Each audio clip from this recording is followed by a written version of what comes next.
ओम शांति। 27/2/2024 के साकार अनमोल धारणा युक्त मधुर महावाक्य।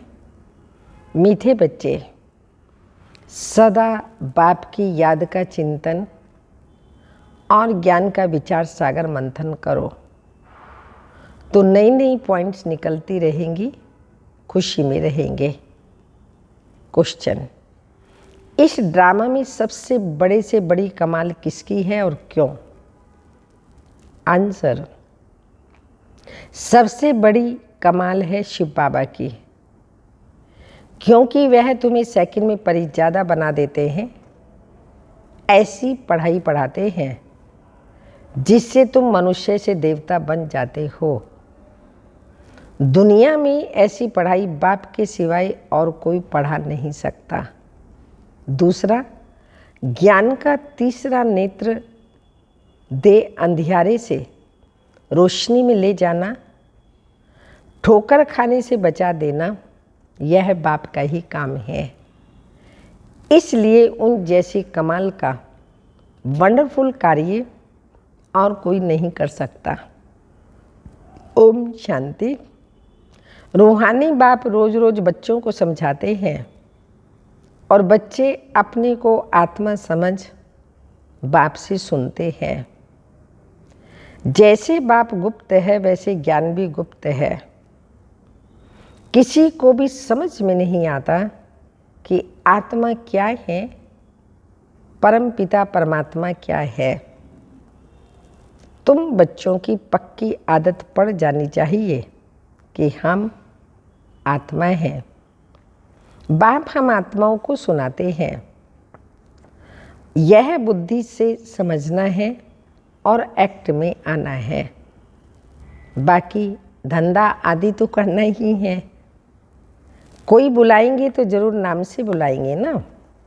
नाम रूप है तब तो बोल सकते हैं, कुछ भी कर सकते हैं। सिर्फ यह पक्का करना है कि हम आत्मा हैं। महिमा सारी निराकार की है। अगर साकार में देवताओं की महिमा है तो उन्हों की भी महिमा लायक बाप ने बनाया ना। देवताओं को भी महिमा लायक शिव बाबा ने बनाया ना। महिमा लायक थे, अब फिर बाप महिमा लायक बना रहे हैं। इसलिए निराकार की ही महिमा है। तो विचार किया जाता है बाप की कितनी महिमा है और कितनी उनकी सर्विस है। वह समर्थ है, वह सब कुछ कर सकते हैं। हम तो बहुत थोड़ी महिमा करते हैं। महिमा तो उनकी बहुत है। मुसलमान लोग भी कहते अल्लाह मियाँ ने ऐसा फरमाया। अब फरमाया किसके आगे? बच्चों के आगे फरमाते हैं जो तुम मनुष्य से देवता बनते हैं। अल्लाह मियाँ ने किसके प्रति तो फरमाया होगा ना। तुम बच्चों को ही समझाते हैं जिसका कोई को पता ही नहीं। अभी तुमको पता पड़ा है, फिर यह नॉलेज ही गुम हो जाएगी। बोधि भी ऐसे कहेंगे, क्रिश्चियन भी ऐसे कहेंगे, परंतु क्या फरमाया था यह किसी को पता नहीं। बाप तुम बच्चों को अलफ और बे समझा रहे हैं।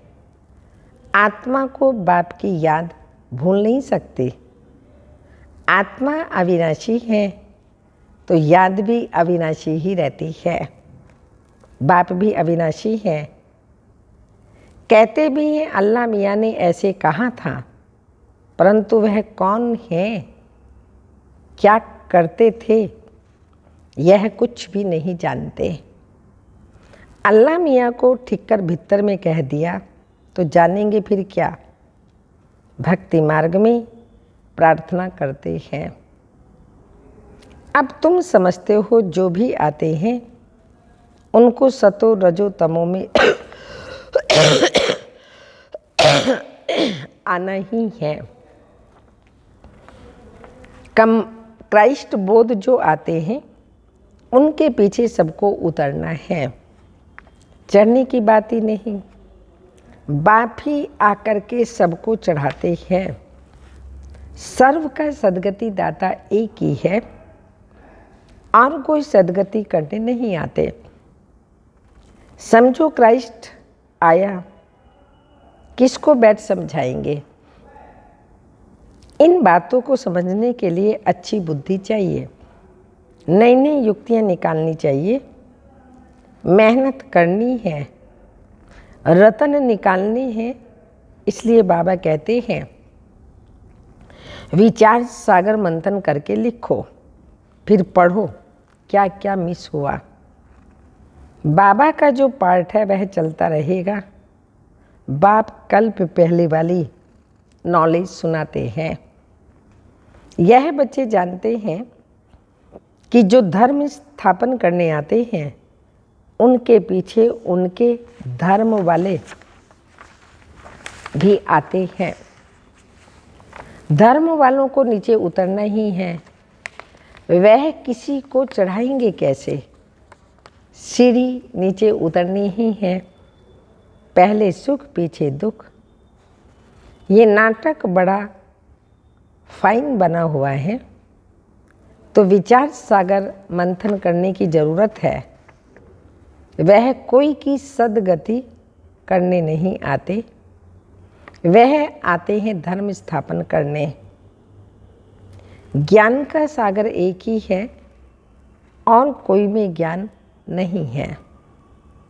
ड्रामा में दुख सुख का खेल तो सभी के लिए है, दुख से भी सुख जास्ती है। ड्रामा में पार्ट बजाते हैं तो जरूर सुख होना चाहिए। बाप दुख थोड़ी स्थापन करेंगे, बाप तो सबको सुख देते हैं। विश्व में शांति हो जाती है, दुख धाम में तो शांति हो न सके। शांति तब मिलनी है जब वापिस शांति धाम जाएंगे। तो बाप बैठ समझाते हैं ये कभी भूलना नहीं चाहिए। क्या कभी नहीं भूलना चाहिए कि हम बाबा के साथ हैं और बाबा आया हुआ है असुर से देवता बनाने। यह देवताएं सदगति में रहते हैं तो बाकी सब आत्माएं मूल वतन में रहती हैं। ड्रामा में सबसे बड़ी कमाल है बेहद के बाप की, जो तुमको परी ज़्यादा बनाते हैं। पढ़ाई से तुम परी बनते हो। भक्ति मार्ग में समझते कुछ भी नहीं, माला फेरते रहते हैं। कोई हनुमान को, कोई किसको याद करते हैं। उनको याद करने से फ़ायदा क्या? बाबा ने कहा है महारथी हैं तो उन्होंने बैठ हाथी पर सवारी दिखा दी है। ये सब बातें बाप ही समझाते हैं। बड़े बड़े आदमी कहाँ जाते हैं तो कितनी आवभगत करते हैं। तुम और किसी की आवभगत नहीं देंगे, क्योंकि तुम जानते हो इस समय सारा झाड़ जर्जरी भूत है, विष की पैदाइश है। तुमको अब फीलिंग आनी चाहिए कि सतयुग में विष की बात ही नहीं है। बाप कहते हैं मैं तुमको पद्मा पदम पति बनाता हूँ, सुदामा पदम पति बनाना। सब अपने लिए ही कहते हैं। बाप कहते हैं इस पढ़ाई से तुम कितने ऊंच बनते हो। वह गीता सब सुनते हैं, पढ़ते हैं। यह भी पढ़ता था, ब्रह्मा बाबा ने भी बहुत गीता पढ़ी, ये भी पढ़ता था। परंतु जब बाप ने बैठ सुनाया तो वंडर खाया। बाप को गीता से बाप की गीता से सदगति हुई। यह मनुष्यों ने क्या बैठ बनाया है। कहते हैं अल्लाह मियाँ ने ऐसे कहा, परंतु समझते कुछ भी नहीं है। अल्लाह कौन? देवी देवता धर्म वाले ही भगवान को नहीं जानते, तो जो पीछे आते हैं वो क्या जाने। सर्वशास्त्रमयी शिरोमणि गीता ही रॉन्ग कर दी है, तो बाकी फिर शास्त्रों में क्या होगा। बाप ने जो हम बच्चों को सुनाया वह प्रालोप हो गया। अब तुम बाप से सुनकर देवता बन रहे हो। पुरानी दुनिया का हिसाब तो सबको चुकतू करना ही है। फिर आत्मा पवित्र बन जाती है, उनका भी कुछ हिसाब किताब होगा, तो वह चुकतू होगा। हम ही पहले पहले जाते हैं, फिर पहले पहले आते हैं। बाकी सब सजाएं खाकर हिसाब किताब चुकतू करके हिसाब किताब चुकतू करेंगे। इन बातों में जास्ती ना जाओ। पहले तो निश्चय कराओ कि सबका सद्गति दाता बाप है। टीचर गुरु भी वह एक ही बाप है, वह है अशरीरी। उस आत्मा में कितना ज्ञान है, ज्ञान का सागर, सुख का सागर, कितनी उनकी महिमा है वह भी आत्मा। आत्मा ही आकर शरीर में प्रवेश करती है। सिवाय परम पिता परमात्मा के तो कोई आत्मा की महिमा कर नहीं सकते, और सब शरीरधारियों की महिमा करेंगे। यह है सुप्रीम आत्मा। बिगर शरीर आत्मा की महिमा सिवाय एक निराकार बाप के और कोई की हो नहीं सकती। आत्मा से ही आत्मा में ही ज्ञान के संस्कार हैं। बाप में कितने ज्ञान के संस्कार हैं।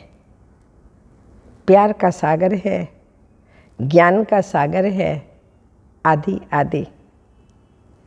क्या वह आत्मा की महिमा है? कोई भी मनुष्य की महिमा हो न सके।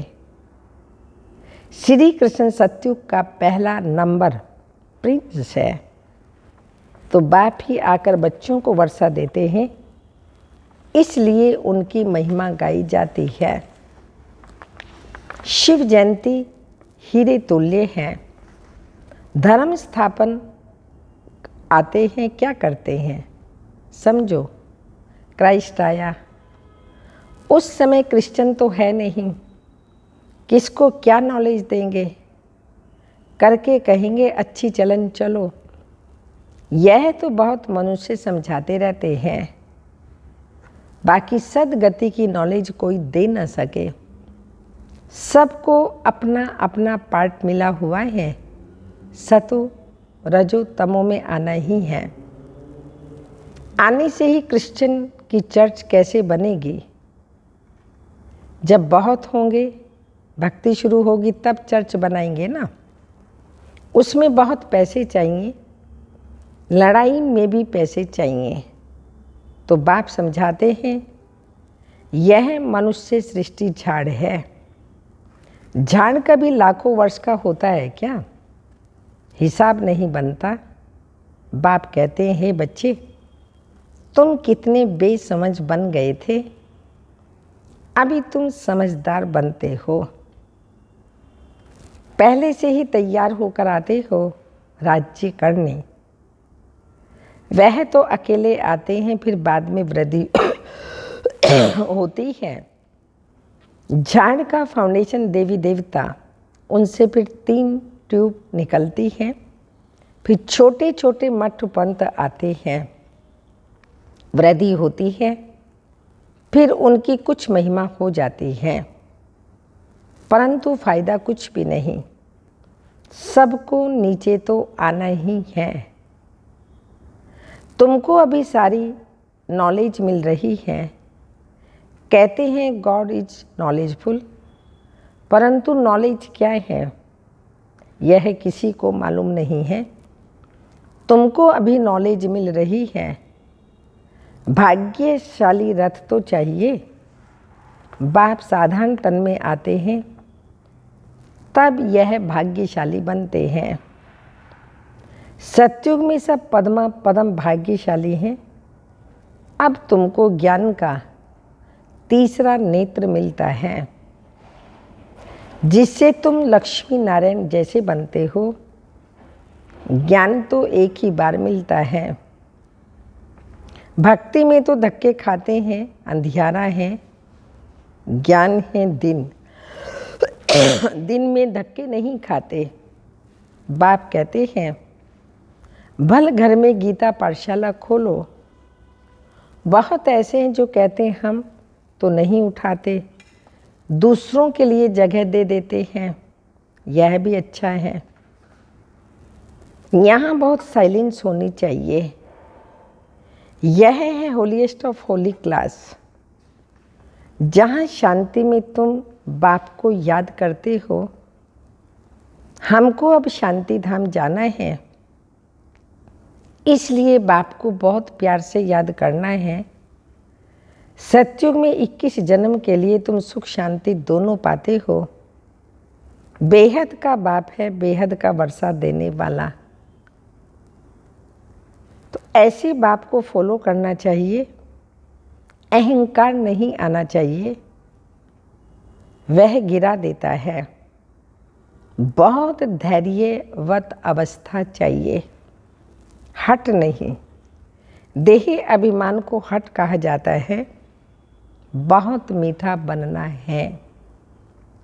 देवताएं कितने मीठे हैं, कितनी कशिश होती है।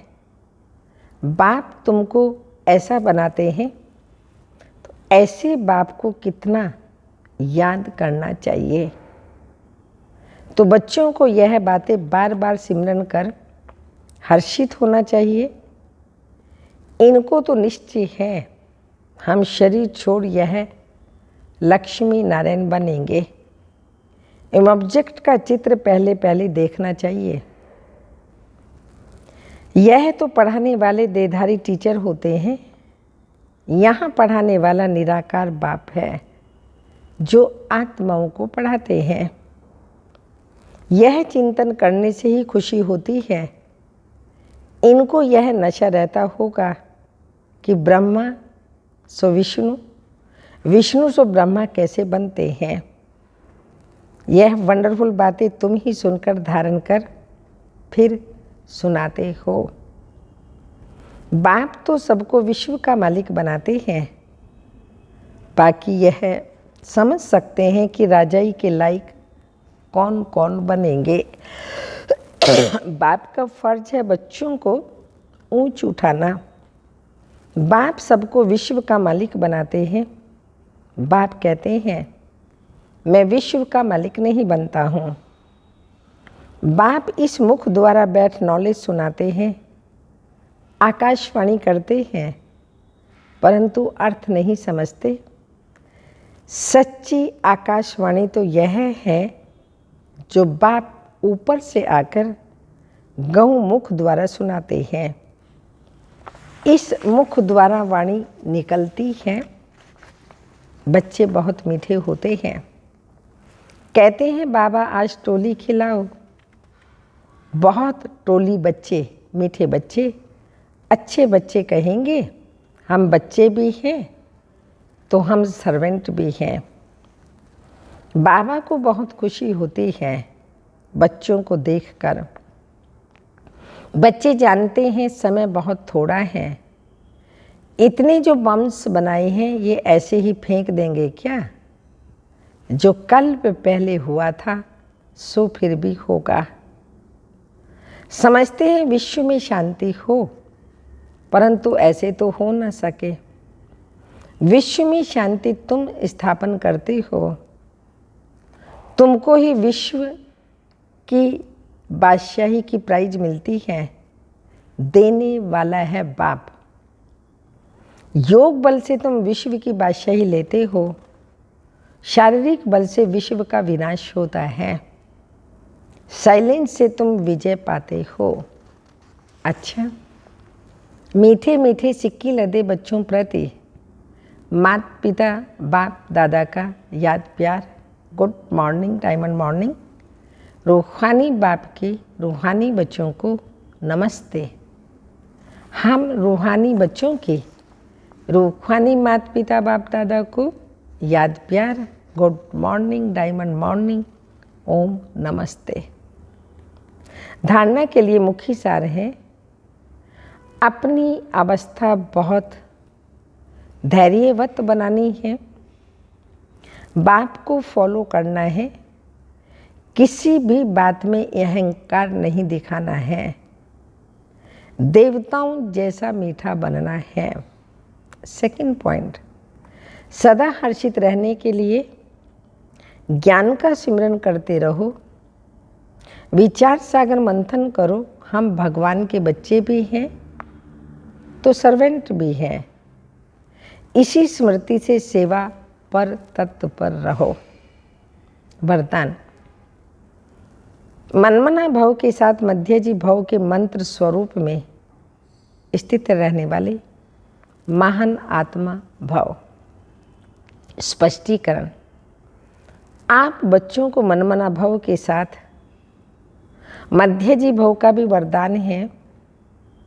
अपना स्वर्ग का स्वरूप स्मृति में रहे, इसको कहते हैं मध्यजी भव। जो अपने श्रेष्ठ प्राप्तियों के नशे में रहते हैं वही मध्यजी भव के मंत्र स्वरूप में स्थित रह सकते हैं। जो मध्यजी भव हैं वह मनमना भव तो होंगे ही। ऐसे बच्चों के हर संकल्प, हर बोल, हर कर्म महान हो जाते हैं। स्मृति स्वरूप बनना माना महान आत्मा बनना। स्लोगन, खुशी आपका स्पेशल खजाना है, इस खजाने को कभी नहीं छोड़ना। खुशी आपका स्पेशल खजाना है, इस खजाने को कभी नहीं छोड़ना। अव्यक्त इशारा, अपने चेहरे पर, वाणी पर सरलता और मधुरता को धारण करो, फिर देखो सर्विस और कर्तव्य की सफलता कितनी श्रेष्ठ होती है। अभी स्मृति और वाणी दोनों ही प्लान हो, कोई भी पुराने संस्कार का कहाँ दाग ना हो। जब ऐसे प्लेन हो जाएंगे तो फिर प्लान और प्रैक्टिकल एक हो जाएंगे, फिर सफलता एरोप्लेन के माफिक उड़ेगी। सफलता एरोप्लेन के माफिक उड़ेगी। ओम शांति।